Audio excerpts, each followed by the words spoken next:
Hello students, welcome to KANISHKA IAS Academy. In this video, we are going to learn important provisions of PITT India Act. Before going to understand the provisions, we must know the background or context of this act. Now, what was the context? Defects of Regulating Act 1773 provided the basis for this act. Now, Regulating Act provided the post of Governor General of Bengal, but his position was undermined in Governor General Council because most of the decisions were taken on the basis of majority vote. In council, Governor General of Bengal was minority. Okay. And the second thing is, Regulating Act established Supreme Court, but its jurisdiction was not clearly mentioned. It was vague. And third defect is, they made Bengal as superior to the Madras and Bombay, but they have not clearly delineated the powers of Governor General of Bengal.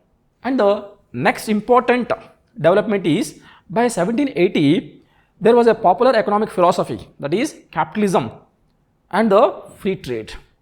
Adam Smith wrote a book called An Enquiry into the Nature and Causes of the Wealth of Nation. In this book, he clearly advocated laissez-faire. State must withdraw from the economy and market has to take care about the economy. State should not extend monopoly rights to any company like English East India Company. Across the Britain, intelligentsia focused more on the monopoly rights given to the English East India Company. There was a huge pressure on British Parliament.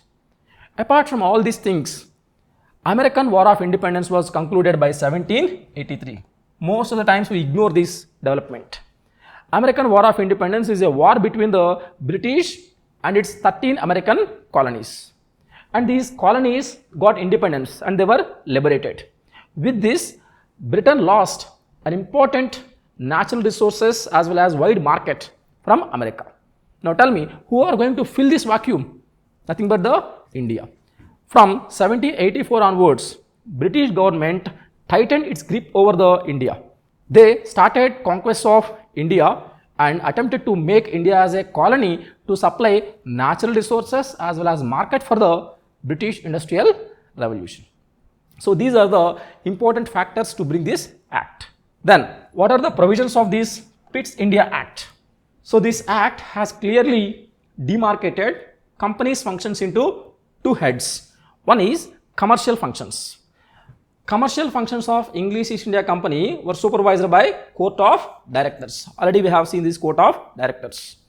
Now, Governor General of Bengal in India, and he was responsible to Court of Directors with respect to commercial aspects. Now, the other head is civil, military and political aspects of English East India Company. To supervise, direct and control these matters, a new body was created, that is Board of Control. Board of Control. And Board of Control is with the 6 members. One is Chancellor of British Treasury and second one is Principal Secretary and 4 Privy Council members. Now, Governor General of Bengal in India, he must communicate all civil, military and political matters to Board of Control. It is one of the important development. And next thing is, we all know Governor General of Bengal, Bombay, Madras governors were appointed by the Court of Directors, but with the approval of British Crown. And one more thing, here they are increasing the role of British Crown. If these governors acted against the British interests, British Crown has the power to dismiss or recall the governors. And one more important change is, composition of Governor General in Council was changed from 1:4 to 1:3. With this, the position of Governor General of Bengal was restored. And next important change is, in 1786, they brought an amendment and that amendment has provided veto powers to the Governor General of Bengal. And one more important development is, they determined to make Governor General of Bengal as superior. So they made it very clear with respect to war, peace and diplomacy, Bombay and Madras were subordinated to Bengal. At the same time, Bengal governor can suspend the members of Madras and Bombay. At the same time, they have to supply copies of rules and regulations to the Governor General of Bengal. This is how they try to improve the position of Governor General of Bengal within India. In 1786, they brought one more amendment to this act. With this act, Commander-in-Chief as well as Governor General of Bengal, these both posts were merged together.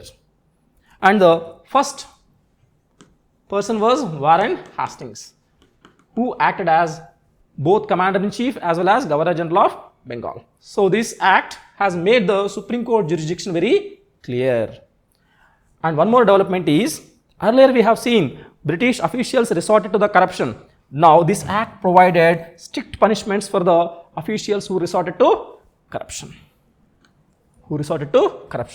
These are the important provisions of Pitt's India Act. Then what about its significance? The significance is, with this Pitt's India Act, they made it very clear the political management of Indian possessions were given to the British Crown rather than English East India Company. However, they preserved commercial character of English East India Company. They have not completely removed the English East India Company. And one more important development is, there was a dual control on Governor General of Bengal. He was responsible to both Court of Directors as well as Board of Control. And one more development is, it strengthened the position of Governor General of Bengal. We have seen that. After 1784, English East India Company became tool in the hands of British colonialism. Gradually, they made India as the colony to serve the colonial interests of the British government. That's all about Pitt's India Act 1784.